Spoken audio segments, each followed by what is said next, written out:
Напорите за решавање на прашањето за името се во деликатна фаза. Ако процесот ги издржи притисоците што доаѓаат од повеќе страни и не пропадне уште во оваа етапа, тогаш можно е да влезе во нова посуштинска фаза во која ќе почнат да се надзираат контурите на решението.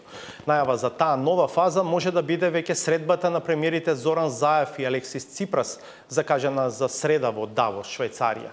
До тогаш останува да се анализираат сигналите и настаните кај вклучените страни. Во студиото е колегата Владимир Мирчевски, кој ги следи случувањата поврзани со прашањето за името, а деновиве беше и во Атина. Владимир, изминатиот викенд и предстојните неколку дена се чини дека се вистински тест за тоа дали ќе опстои атмосферата и во Скопје и во Атина во напорите за решавање на прашањето за името. Па да, изминатиот викенд го одбележа две работи, два настана. Првата е интервјуто на грчкиот премиер Алексис Ципрас за грчкиот вестник Етнос, а втората се вчерашните масовни протести во Солун. И едната и другата работа се показатели или упатуваат на тоа дека има мини или дека допрва ќе се поставуваат вакви мини по трасата, по патот, кон можното решение за прашањето за името. Инаку, ако се бара веста од интервјуто на грчкиот премиер Ципрас, тоа би било во неговата теза дека името што се употребува или ќе се употребува во Обединетите нации и во билатералните односи со Грција не може да биде различно од уставното име.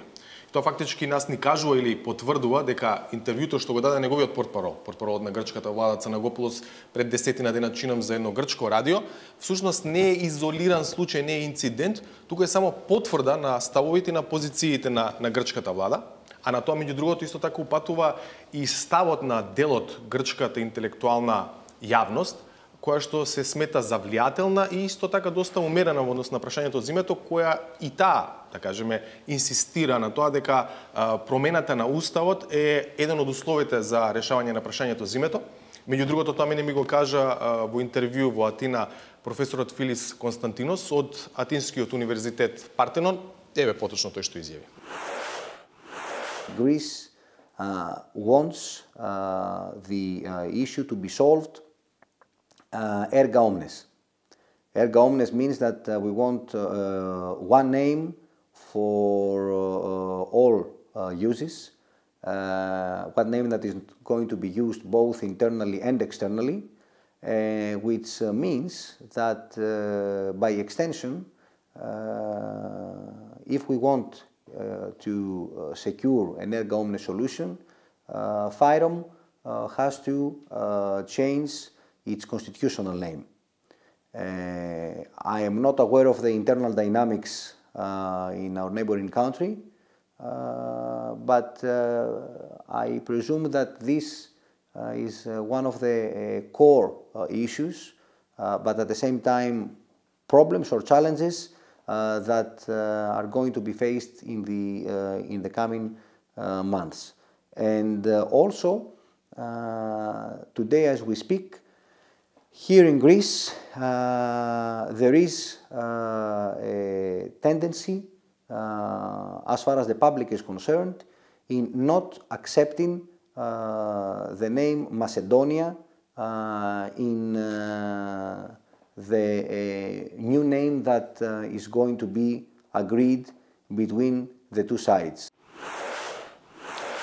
Дали компромисот или излез од ова грчко барање за промена на Уставот на Република Македонија може да се бара во членот 118 од Уставот, кој што вели дека меѓународните договори што се ратификувани во согласност со Уставот се дел од внатрешниот правен поредок и не можат да се менуваат со закон, или во превод договорот што ќе го потпишат Скопје и Атина и ќе биде ратификуван во македонскиот парламент, де факто ќе биде со сила на устав и на закон. Велам, дали ова може да биде одговор на овие барања од грчка страна за потврсти гаранции за тоа дека во практика ќе функционира решението, ќе треба да покажат следните етапи од преговорачкиот процес. Владимир, викендот се чини дека донесе потврда и на поумерениот став и пораки кои што доаѓаат од опозицијската ВМРО ДПМН сега под лидерство на Христијан Мицкоски. Да, Васков, впечатливи се две изјави. Едната е на новиот лидер на ВМРО ДПМН Христијан Мицкоски, дадено за грчката телевизија Антена, а вториот е интервјуто, настапот на неговиот подпредседател, партискиот подпредседател Александар Николовски за Нова ТВ.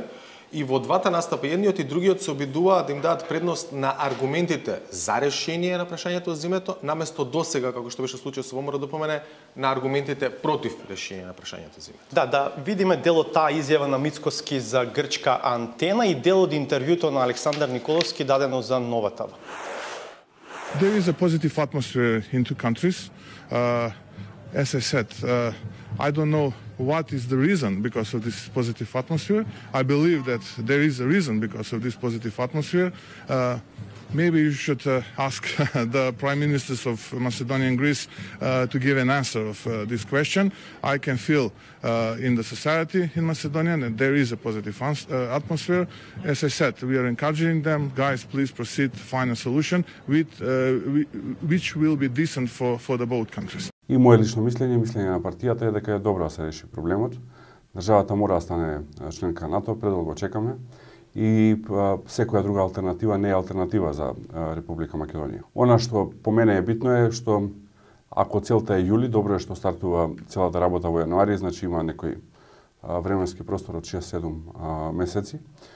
Мислам дека дури и да не го стигнеме јули не е страшно.